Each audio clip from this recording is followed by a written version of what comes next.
धर्म की मार्केट में नया बाबा अवतरित, कौन इसके नशे में धुत है। 20 किलोमीटर रोड पर 8 घंटे 30,000 से ज्यादा गाड़ियां फंसी रहीं। लोग भूख प्यास से तड़पते रहे, किसी ने देखा क्या। 6 लाख का अनुमान था, 10 लाख का इंतजाम किया, 20 लाख पहुंच गए। बाबा खुश हुए, लोग दर्द में कहते गए, बाबा रे बाबा। सीहोर के चितावलिया हेमा गांव में बने कुबेरेश्वर धाम विराजमान भोलेनाथ को ऐसी उम्मीद तो नहीं होगी, लेकिन ऐसा हुआ है। 15 फरवरी को भगदड़ मचने से कुबेरेश्वर धाम के रुद्राक्ष महोत्सव में आफत की स्थिति बन गई। हुआ यूं कि रुद्राक्ष बांटते वक्त इतनी ज्यादा भीड़ हो गई कि छीना झपटी होने लगी। हालांकि बेकाबू भीड़ को देख रुद्राक्ष बांटना बंद कर दिया गया। बैरिकेड टूट गए, लोग जो अपनों के हाथ पकड़े थे वो भीड़ में खो गए। लाखों लोग ये इंतजार करते रहे कि शायद रुद्राक्ष फिर बंटना शुरू होंगे। इसी दौरान और ज्यादा गाड़ियां पहुंचने लगी और हाईवे जाम हो गया। आस्था से सीहोर की सड़कें गाड़ियों से पट गईं। गाड़ियां चलना बंद हो गईं तो लोग पैदल ही कुबेरेश्वर धाम की ओर जाने लगे।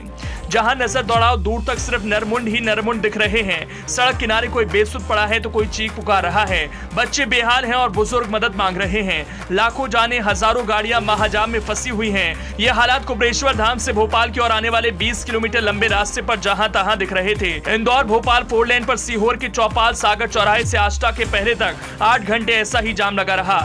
इधर रुद्राक्ष बांटने वाले कथावाचक पंडित प्रदीप मिश्रा उस वक्त ऐसा कुछ कह रहे थे जिसे सुनेंगे तो आप भी सिहर जाएंगे। वो कह रहे हैं, काशी में एक घर ऐसा है जहां लोग मरने जाते हैं, घर किराए पर मिलता है। अंतिम अवस्था में भजन कीर्तन करो, 1 महीने में मर गए तो ठीक, नहीं तो वापस घर भेजते हैं।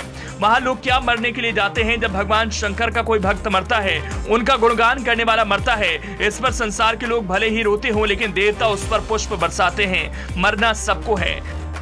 अब इसे किस तरह से लिया जाए। पुराण कथा के नाम पर अनुमति ली गई थी। समिति ने 5 से 6 लाख लोगों के आने का अनुमान बताया था। फिर भी 10 लाख लोगों के लिए धाम में जाने और बाहर आने का इंतजाम किया गया था, लेकिन फिर भी 20 लाख लोग पहुंच गए। यह अनुमान से दोगुना हो गया तो लोगों की जान पर आफत बन गई। अब इसके लिए किसे जिम्मेदार ठहराया जाए। क्या माना जाए कुबेरेश्वर धाम से सिर्फ धर्म की अफीम लोगों को खिलाई गई और सरकार भी इसके रास्ते नशे में धुत थी। वरना कैसे मुमकिन है कि कई लाख लोग आपकी राजधानी से बमुश्किल 40 किलोमीटर दूर के लिए कूच कर जाएं और आपको एहसास ही ना हो। क्या मजबूरी रही होगी आपकी भी। इस एक्स्ट्रा लार्ज आयोजन से कितने वोटों का पुण्य मिलेगा, इसका हिसाब तो जरूर लगाया होगा। लेकिन अफसोस, इतने लाख लोगों को 10 घंटे तक भूखा प्यासा गाड़ियों में बंद करने का पाप आपके ही हिस्से आएगा।